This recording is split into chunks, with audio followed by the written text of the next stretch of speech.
Dr. Matthew Sachs. En primer lugar, vamos a la cárcel de la ciudad de Norfolk, donde se estaba produciendo una tendencia preocupante: la distribución excesiva de medicamentos a los reclusos. Antes de que el Dr. Matthew Sachs asumiera el cargo de psiquiatra de la cárcel, más de un tercio de la población reclusa estaba medicada. Esto suscitó preocupación por el potencial de abuso y mal uso de estos fármacos. Al empezar a trabajar, el Dr. Sachs se dio cuenta enseguida de la gravedad de la situación. Descubrió que el psiquiatra anterior recetaba antidepresivos, ansiolíticos y antipsicóticos en cantidades alarmantes. Estos medicamentos, como Zyprexa, Remeron y Buspar, se suministraban sin tener debidamente en cuenta los posibles riesgos y efectos secundarios. Las enfermeras y los guardias de la cárcel alertaban constantemente a la doctora Sachs de casos de reclusos que acaparaban, trituraban y abusaban de los medicamentos recetados. Estas drogas, esnifadas o ingeridas en dosis elevadas, producían un tremendo subidón que los reclusos buscaban. Quedó claro que la distribución excesiva de medicamentos no solo propiciaba el consumo de drogas en la cárcel, sino que también ponía en peligro la salud y el bienestar de los reclusos. Consciente de la gravedad de la situación, el Dr. Sachs dio un paso valiente para resolver el problema. Implantó directrices más estrictas para la prescripción de medicamentos, con el objetivo de reducir el número de reclusos que tomaban drogas psiquiátricas. Siendo más cauto y selectivo en su enfoque, el Dr. Sachs consiguió reducir significativamente el número de reclusos medicados en sus primeros 4 meses de trabajo. Tenía que aumentar el cupo de una forma tan drástica e increíble que era logísticamente imposible, y aunque fuera posible, era la idea más peligrosa de la que he oído hablar desde que empecé a ejercer. Sin embargo, sus acciones no quedaron sin consecuencias. Los reclusos, acostumbrados a recibir medicación para tratar el sueño y la ansiedad, no estaban contentos con los cambios. Las quejas de los reclusos y de sus familias se multiplicaron, expresando su descontento con el nuevo enfoque. Los supervisores de la cárcel, preocupados principalmente por apaciguar estas quejas, presionaron al Dr. Sachs para que aumentara sus consultas semanales con los reclusos. Esta exigencia de la oficina del sheriff no solo era poco ética, sino también peligrosa. Querían que el Dr. Sachs atendiera a un mínimo de 50 reclusos a la semana en solo 9 horas de trabajo. Para ello, las citas debían durar menos de 10 minutos, un tiempo que violaba las normas psiquiátricas y no permitía realizar diagnósticos precisos ni determinar adecuadamente las necesidades de medicación. A pesar de la presión, el Dr. Sachs se mantuvo firme en su compromiso de ofrecer una asistencia sanitaria ética y responsable. Sabía que las prisas en las citas podían conducir a diagnósticos erróneos y a una posible mala praxis. La insistencia de la oficina del sheriff en concertar más citas, sin tener en cuenta el bienestar de los reclusos, acabó provocando la dimisión del Dr. Sachs. El Dr. Matthew Sachs dimite. La distribución excesiva de medicamentos en la cárcel de la ciudad de Norfolk era un problema grave que debía abordarse. Las acciones del Dr. Sachs arrojaron luz sobre la importancia de las prácticas de prescripción responsables y la necesidad de dar prioridad a la salud y la seguridad de los reclusos. A medida que aumentaba la presión sobre el Dr. Matthew Sachs para que aumentara sus consultas a los reclusos y continuara con la distribución excesiva de medicamentos, se encontró en una situación precaria. Decidido a defender unas prácticas sanitarias éticas, el Dr. Sachs tomó cartas en el asunto y grabó en secreto una conversación con un alto funcionario de la cárcel. En esta impactante grabación, el Dr. Sachs se enfrentó al funcionario por las exigencias poco razonables que se le imponían. Expresó su preocupación por los riesgos potenciales para la vida de los reclusos y la responsabilidad a la que se enfrentarían tanto él como la cárcel si accedía a las demandas. La conversación dio un giro sorprendente cuando el funcionario reconoció la necesidad de atender a más pacientes y de que cesaran las quejas. Esta grabación contradecía directamente el desmentido de la oficina del sheriff, que afirmaba no haber hecho ninguna petición para aumentar las citas psiquiátricas. El Dr. Sachs tenía pruebas concretas que demostraban lo contrario. La grabación proporcionó una visión escalofriante de las prioridades de los supervisores de la cárcel, que parecían más centrados en silenciar las quejas que en garantizar el bienestar de los reclusos. La revelación de esta conversación contradictoria consolidó aún más la decisión del Dr. Sachs de dimitir de su cargo. Reconoció que seguir trabajando en esas condiciones tendría consecuencias desastrosas, no solo para él, sino también para la cárcel de Norfolk y sus reclusos. La grabación sirvió como poderoso testimonio de hasta dónde llegó el Dr. Sachs para mantener sus responsabilidades éticas como psiquiatra. Exponía la verdad que se escondía tras la distribución excesiva de medicamentos y la presión a la que se enfrentaba para dar prioridad a la cantidad sobre la calidad en las consultas de sus pacientes. La dimisión del Dr. Matthew Sachs como psiquiatra de la cárcel de Norfolk tuvo un profundo impacto, tanto en los reclusos como en la propia cárcel. Como el Dr. Sachs ya no supervisaba la distribución de medicamentos, la cárcel tuvo que lidiar con las consecuencias de sus revelaciones. La reducción de los fármacos psiquiátricos recetados a los reclusos ya había provocado una afluencia de quejas, tanto de los reclusos como de sus familias. Ahora, sin la cuidadosa supervisión del Dr. Sachs, la cárcel tenía que enfrentarse a la realidad de la situación. La cárcel emitió un comunicado en el que afirma que el sheriff Barren tenía una política de puertas abiertas y que el Dr. Sachs no le planteó sus preocupaciones directamente. Dicen que el sheriff se enteró de las preocupaciones después de ser contactado por los medios de comunicación y ha ordenado una amplia revisión de las operaciones médicas y de salud mental para garantizar el cumplimiento de su compromiso con la excelencia. Los informes de incidentes y los correos electrónicos proporcionados por el Dr. Sachs arrojan luz sobre el alcance del abuso de medicamentos con receta dentro de la cárcel. Los casos de reclusos que acaparaban, trituraban e incluso vendían sus medicamentos recetados eran solo la punta del iceberg. El personal de la cárcel descubrió Buspar triturado, un ansiolítico, escondido en la celda de un recluso. La cantidad encontrada se estimaba en unos 5 días de medicación, muy superior a la dosis prescrita.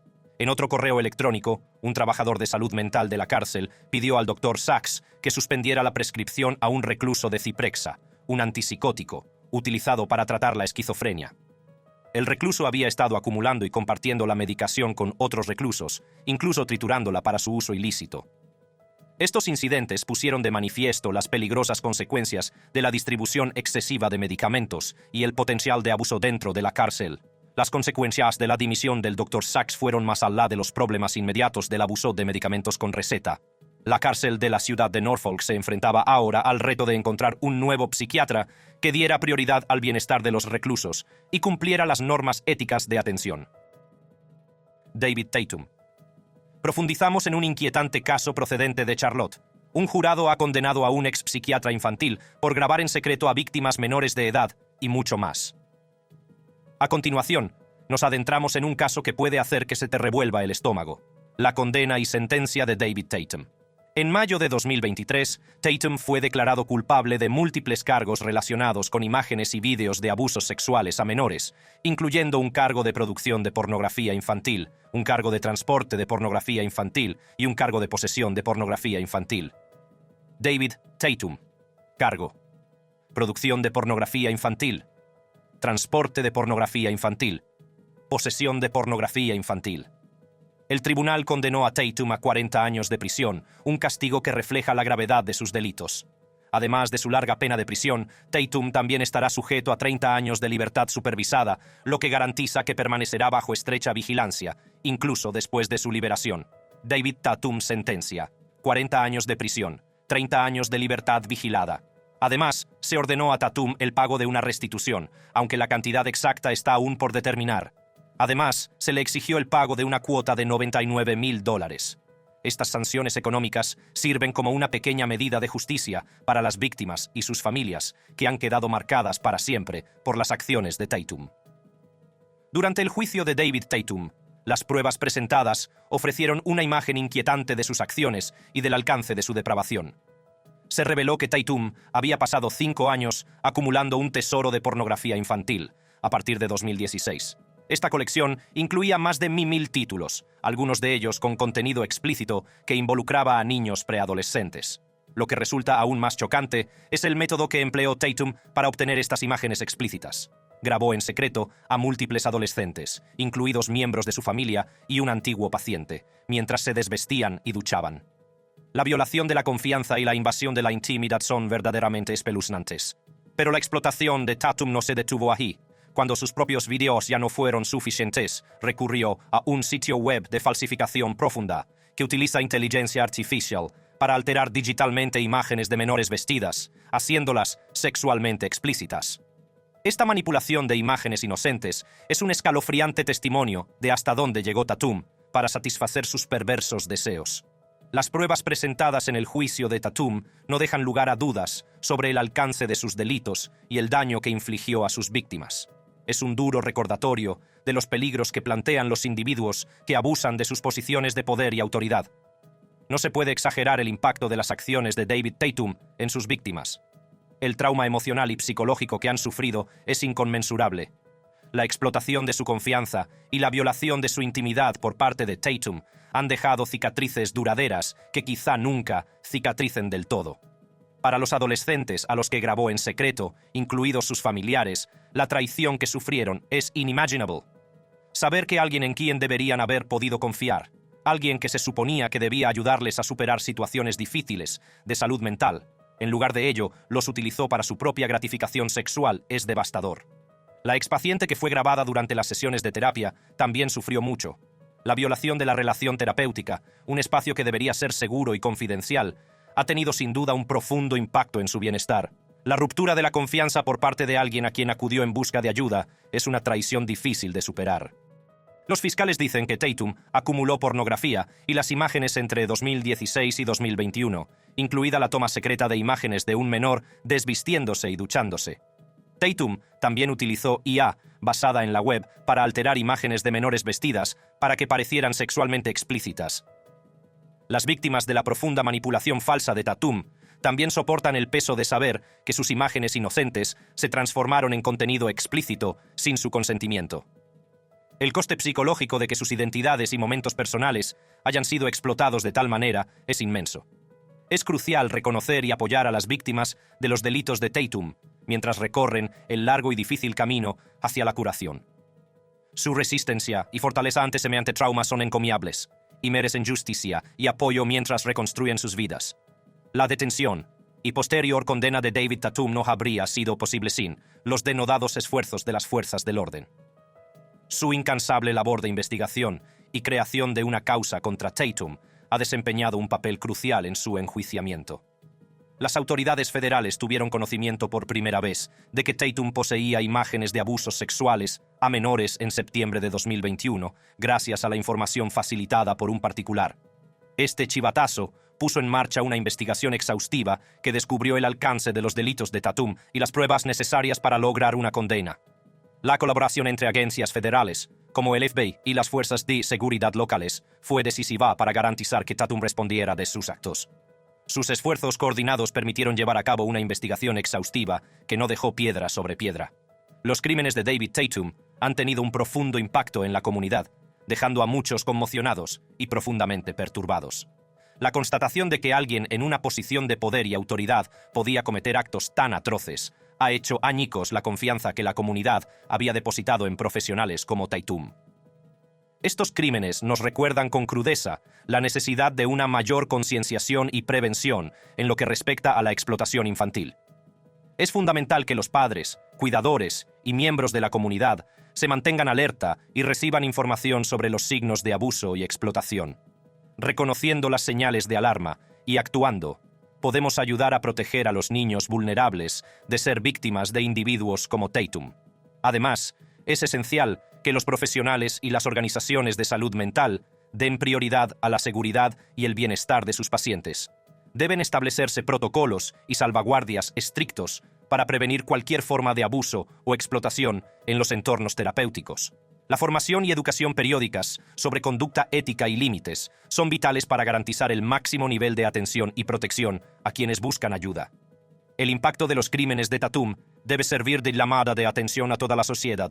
Es nuestra responsabilidad colectiva crear un entorno seguro para los niños en el que puedan crecer y prosperar sin miedo a la explotación, mediante la sensibilización, el apoyo a las víctimas y la defensa de medidas de prevención más estrictas. Podemos trabajar por un futuro en el que se erradiquen delitos tan atroces. Cuando salga de la prisión federal, Tatum deberá registrarse como delincuente sexual, una designación que le acompañará el resto de su vida. Este registro es una salvaguarda crucial para proteger a la comunidad y garantizar que las acciones de Tatum sean conocidas por quienes le rodean. Nunca se insistirá lo suficiente en que individuos como Tatum rindan cuentas de sus actos. Al imponerle una pena de 40 años de prisión y obligarle a registrarse como delincuente sexual, el sistema judicial envía un mensaje claro de que no se tolerarán tales delitos. Es un paso necesario para garantizar la seguridad y el bienestar de la sociedad. Además, las sanciones económicas impuestas a Taitum, incluida la restitución y la tasa de $99.000, sirven como forma de reparación para las víctimas. Aunque ninguna cantidad de dinero puede compensar plenamente el daño que han sufrido, es una pequeña medida de justicia y un recordatorio de que sus voces han sido escuchadas. Siguiente. Howard Weiss. A finales de la década de 2010, la Administración para el Control de Drogas, DEA, y el Servicio de Impuestos Internos, IRSCI, iniciaron una investigación sobre Howard Weiss, un psiquiatra de 69 años afincado en Greenwood Village. Esta investigación se inició a raíz de una serie de señales de alarma y actividades sospechosas en torno a Weiss y su consulta. Las autoridades habían recibido informes de que los pacientes de Weiss se dedicaban a la venta de sustancias controladas, lo que suscitaba dudas sobre sus prácticas de prescripción, pero fue la trágica muerte de un paciente por sobredosis de varios fármacos lo que realmente hizo saltar las alarmas. La DEA y el IRSCI sabían que tenían que profundizar en las actividades de Weiss para descubrir la verdad.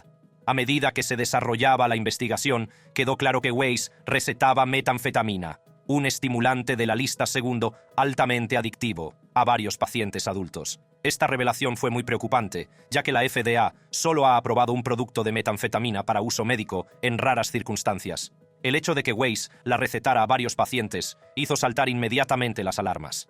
Pero la cosa no quedó ahí. Tras un examen más detallado de los registros de prescripción de Weiss, los investigadores descubrieron prácticas aún más alarmantes. Una de las señales de alarma más preocupantes fue la tendencia de Weiss a recetar múltiples fármacos. Esta práctica consiste en recetar dosis elevadas de estimulantes, como Adderall, junto con dosis elevadas de sedantes, a pesar de los efectos contrapuestos de los fármacos. Esta práctica era muy poco habitual y suscitaba serias dudas sobre la posibilidad de abuso y daño a sus pacientes.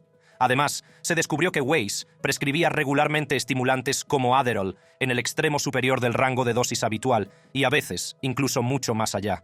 Esta prescripción excesiva de estimulantes era muy preocupante, ya que indicaba un desprecio por las directrices médicas adecuadas y el potencial de abuso o adicción entre sus pacientes.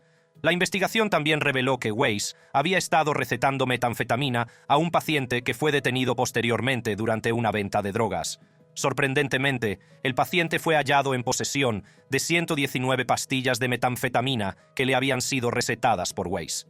Este descubrimiento confirmó las sospechas de que Weiss prescribía sustancias controladas fuera del curso habitual de la práctica profesional y sin una finalidad médica legítima. Aún más inquietante era el hecho de que el agente de libertad condicional del paciente se había puesto en contacto previamente con Weiss para advertirle de la adicción a la metanfetamina del paciente.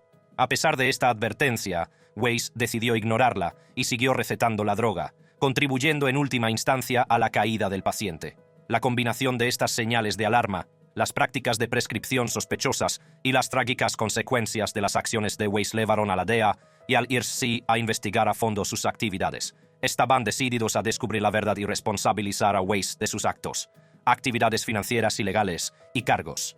A medida que avanzaba la investigación sobre Howard Weiss, el psiquiatra caído en desgracia, las autoridades descubrieron otro aspecto chocante de sus actividades ilícitas: su implicación en prácticas bancarias ilegales. Resultó evidente que Weiss había estado participando en un plan para eludir los requisitos de declaración de depósitos en divisas superiores a $10.000. Las regulaciones federales prohíben estrictamente la estructuración de transacciones financieras para evitar la presentación de informes de transacciones monetarias por parte de los bancos. Sin embargo, entre noviembre de 2015 y febrero de 2018, Weiss realizó un total de 45 depósitos en efectivo, cada uno justo por debajo del umbral de $10.000. Esta manipulación deliberada del sistema le permitió evitar el escrutinio y eludir los requisitos de presentación de informes necesarios. Los cajeros del banco que interactuaron con Weiss durante estas transacciones informaron de un patrón recurrente. Llegaba con grandes cantidades de dinero en efectivo, pedía que lo contaran y después se negaba a ingresar cualquier cantidad superior a $10.000. Este comportamiento levantó sospechas entre el personal del banco, que desconocía el verdadero alcance de las actividades ilegales de Weiss. La investigación reveló que Weiss había estructurado estas transacciones para eludir la obligación de presentar informes sobre transacciones de divisas. Al mantener cada depósito justo por debajo del umbral de declaración, pretendía evitar ser detectado y mantener una fachada de legitimidad. Sin embargo, las autoridades no se dejaron engañar.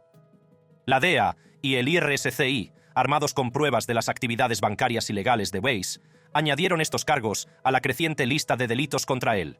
Weiss se enfrentaba ahora no solo a las consecuencias de sus prácticas de prescripción poco éticas, sino también a las repercusiones legales de sus delitos financieros. Los cargos presentados contra Weiss eran graves. Se le acusaba de estructurar transacciones financieras para eludir los requisitos de información, de participar en transacciones monetarias superiores a $10,000, derivadas de actividades ilícitas, y de utilizar su cargo de psiquiatra para promover sus actividades ilegales. Howard Weiss. Cargo distribución de una sustancia controlada fuera del curso habitual de la práctica profesional. Estructuración de transacciones financieras para eludir la obligación de presentar informes, participar en transacciones monetarias superiores a $10,000, derivadas de actividades ilícitas. Estos cargos mostraban la imagen condenatoria de un hombre que había dado prioridad al beneficio personal sobre el bienestar de sus pacientes. Las consecuencias para Weiss fueron graves. Tras una minuciosa investigación y enjuiciamiento por parte de la DEA, el IRSCI y la Fiscalía del Distrito de Colorado, fue condenado a 6 meses de prisión federal. Sin embargo, ese no fue el final de su castigo. Además de la pena privativa de libertad, Weiss tuvo que cumplir 10 meses de reclusión domiciliaria como parte de los 3 años de libertad supervisada. El coste económico fue igualmente significativo. Tuvo que renunciar a la asombrosa cantidad de $826,883,24 en ganancias delictivas, un claro recordatorio del alcance de sus actividades ilícitas. Además, Weiss fue condenado a pagar $150,000 en concepto de restitución a la comunidad, reconociendo el daño que había causado a las personas y a la sociedad en su conjunto. Howard Weiss sentencia 6 meses en prisión federal, 10 meses de reclusión domiciliaria, pérdida de $826,823 del producto del delito, pagar $150,000 en restitución a la comunidad para colmo de males. Weiss se vio obligado a renunciar tanto a su licencia médica como a su licencia para recetar sustancias controladas. Esto significaba que ya no podía ejercer la medicina ni recetar medicamentos legalmente. Fue una consecuencia apropiada para un hombre que había abusado de su posición de confianza y autoridad. Howard Weiss sentencia 6 meses en prisión federal, 10 meses de reclusión domiciliaria, pérdida de $826,823,24. Pagar $150,000 en restitución a la comunidad, renunciar a su licencia médica. La condena de Howard Weiss envió un mensaje claro. Quienes dan prioridad al enriquecimiento personal sobre la salud y la seguridad de sus pacientes se enfrentarán a graves consecuencias. Los esfuerzos conjuntos de las fuerzas del orden y del sistema judicial garantizaron que Weiss no pudiera volver a perjudicar a ningún paciente ni a explotar el sistema en beneficio propio. Las acciones de Howard Weiss, el psiquiatra que fue demasiado lejos, tuvieron un profundo impacto en sus pacientes y en la comunidad en general. En primer lugar, los pacientes de Weiss sufrieron mucho como consecuencia de sus acciones. Al recetar metanfetamina y otras sustancias controladas fuera del curso habitual de la práctica profesional, Weiss puso en peligro la salud y el bienestar de sus pacientes. Estos medicamentos, cuando se usan indebidamente o se toman de forma inadecuada, pueden tener graves consecuencias, como adicción, daños físicos e incluso la muerte. El trágico caso del paciente que murió por una sobredosis de varios medicamentos es un claro recordatorio de las devastadoras consecuencias de las acciones de Weiss. La vida de este paciente se truncó debido a la combinación de fármacos prescritos por Weiss, lo que pone de relieve los peligros de las prácticas de prescripción irresponsables. La pérdida de esta persona no solo fue una tragedia personal, sino también una llamada de atención a la comunidad. Además, la negligencia de Weiss y su desatención a las advertencias del agente de libertad condicional del paciente demostraron una total falta de preocupación por el bienestar de sus pacientes. A pesar de ser consciente de la adicción del paciente, Weiss siguió recetándole metanfetamina, lo que contribuyó a la espiral descendente que en última instancia condujo a la detención del paciente y a su posterior tragedia. El impacto de las acciones de Weiss se extendió más allá de sus pacientes individuales. La comunidad en su conjunto sufrió las consecuencias de sus actividades ilícitas. Al dedicarse a la venta de sustancias controladas, Weiss no solo puso en peligro la vida de sus pacientes, sino que también contribuyó a agravar el problema del abuso de drogas y la adicción en la comunidad. Riyad Mazkuri. A continuación, me adentraré en la historia de Riyad Mazkuri, un psiquiatra que llegó muy lejos por el camino del engaño y la codicia. Mazkuri, que en su día fue un respetado psiquiatra adjunto del Hospital General Riverside de Houston, se vio envuelto en una trama de fraude a Medicare por valor de $155 millones que dejó al sector sanitario tambaleándose. Mediante solicitudes falsas y fraudulentas de servicios psiquiátricos, Mascuri se aprovechó del sistema, aprovechándose de pacientes vulnerables y manipulando historiales médicos. Sus acciones no solo defraudaron a Medicare, sino que también traicionaron la confianza de quienes buscaban una verdadera atención psiquiátrica. En el mundo de la psiquiatría, Riaz Mascuri era sinónimo de experiencia y compasión. Con un comportamiento encantador y un deseo aparentemente genuino de ayudar a los demás, Mascuri alcanzó rápidamente la fama como respetado psiquiatra adjunto en el Hospital General Riverside de Houston. Los pacientes acudían a él, creyendo que estaban en manos de un profesional bondadoso que les guiaría hacia el bienestar mental. Pero pocos sabían que las verdaderas intenciones de Mascuri distaban mucho de ser nobles. Nacido a finales de la década de 1950, Mascuri creció en un hogar modesto de Houston. Desde muy joven mostró un intelecto excepcional y un gran interés por la mente humana. Tras licenciarse en medicina, Mascuri se especializó en psiquiatría, impulsado por el deseo de cambiar la vida de quienes sufren problemas de salud mental. Su dedicación y ambición le hicieron progresar y le granjearon la reputación de estrella emergente en este campo. A medida que la carrera de Mascuri prosperaba, se hizo famoso por su capacidad para conectar con los pacientes a un nivel profundo. Conseguía que se sintieran comprendidos y valorados, inculcándoles un sentimiento de confianza que era crucial en el campo de la psiquiatría. Esta confianza, sin embargo, se convertiría más tarde en la base de su engaño. Con su creciente reputación, Mascuri accedió a una amplia red de pacientes y colegas. Se convirtió en una figura clave de la comunidad psiquiátrica, asistiendo a conferencias y compartiendo sus conocimientos con otros profesionales. Su nombre aparecía en revistas médicas y a menudo se le solicitaba para dar conferencias. Para el mundo exterior, Mascuri era un brillante ejemplo de éxito en el campo de la psiquiatría. Pero, tras esa fachada de éxito, Mascuri escondía un oscuro secreto. Se había enredado en una red de codicia y engaño, movido por el atractivo del dinero fácil. En esa época, se cruzó con personas que compartían su afán de lucro, lo que le condujo por un camino que acabaría destruyendo su reputación y llevándole a la cárcel. La participación de Mascuri en el fraude de $155 millones a Medicare fue una traición escandalosa a los principios que había jurado defender. Mediante solicitudes falsas y fraudulentas de servicios psiquiátricos, se aprovechó del sistema en beneficio propio.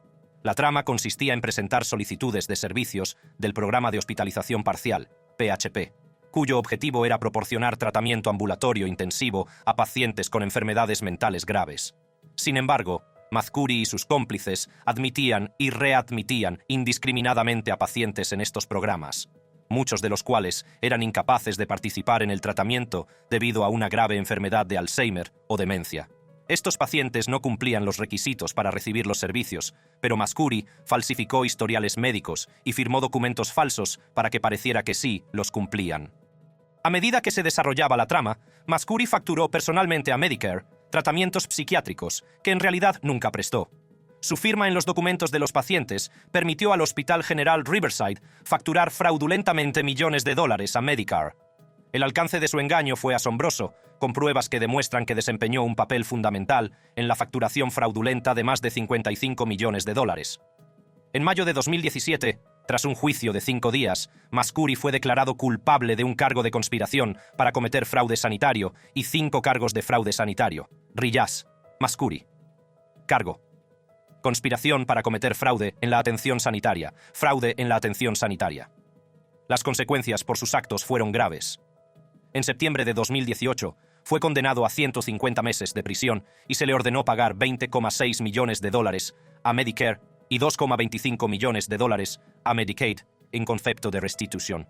Riaz Mascuri, sentencia: 50 años de prisión, condenado a $22,85 millones de restitución. La estremecedora caída de Riaz Mascuri demuestra que quienes parecen pilares de la comunidad pueden albergar oscuros secretos. El impacto de las acciones de Mascuri en el sistema sanitario fue devastador. Medicare, un programa diseñado para prestar servicios sanitarios esenciales a los necesitados, sufrió un fraude de millones de dólares. Las reclamaciones falsas presentadas por Mascuri y sus cómplices no solo drenaron valiosos recursos, sino que también socavaron la integridad del sistema. Este tipo de fraude no solo afecta a los contribuyentes, sino que también pone en peligro la disponibilidad de servicios sanitarios para quienes realmente los necesitan. Además, la trama de Mascuri tuvo un profundo impacto en las vidas de los pacientes implicados. Estas personas vulnerables, que ya sufrían enfermedades mentales graves, fueron sometidas a tratamientos innecesarios e ineficaces.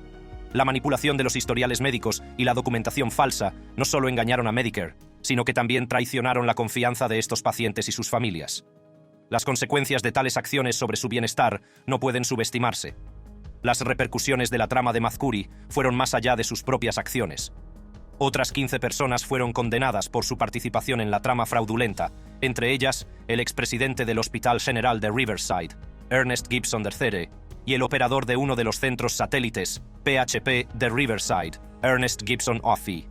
Estas personas, al igual que Mazkuri, desempeñaron un papel importante en la estafa a Medicare y fueron consideradas responsables de sus actos. La investigación de la estafa de Mazkuri fue fruto de la colaboración entre el FBI, la Oficina del Inspector General del Departamento de Salud y Servicios Humanos de EU, y el Servicio de Investigación Criminal del IRS. Su dedicación a descubrir y perseguir el fraude en la atención sanitaria es un testimonio de su compromiso con la protección de la integridad del sistema sanitario. Gracias por vernos. Haga clic en los vídeos de su pantalla para ver contenidos similares.